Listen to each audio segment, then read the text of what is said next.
আজকে আমি যাব ঘুষকরা রাজীব গান্ধী কম্পিউটার সেন্টার, তাই কাঁধে ব্যাগটা নিয়ে ঘর থেকে বেরিয়ে পড়লাম। বাস স্ট্যান্ড আসার পর কিছুক্ষণ ওয়েট করার পরই একটা টোটো এলো।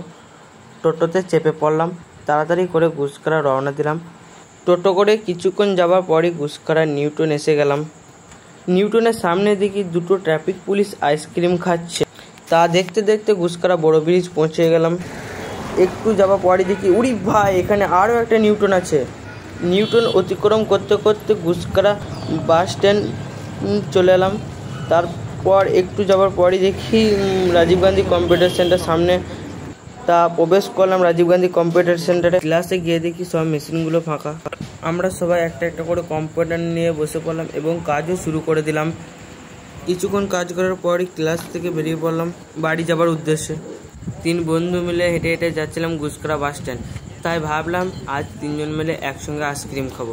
তাই আইসক্রিম ওয়ালা দাদাকে বললাম যে আমাদের এই 3 বন্ধুকে 3টে আইসক্রিম দাও। আর আমরা এই 3 বন্ধু মিলে 3টে আইসক্রিম নিলাম এবং 3 বন্ধু মিলে খেতে শুরু করলাম। আইসক্রিম শেষ করার পরই বাড়ি যাওয়ার উদ্দেশ্যে রওনা দিলাম এবং বাসে চেপে পড়লাম। বাসে দেখি মোটামুটি ভিড় আছে, তাই কিছু না ভেবে বাসে করে রওনা দিলাম বাড়ি যাওয়ার উদ্দেশ্যে। আজ এখানে মিনি ব্লগ শেষ করলাম।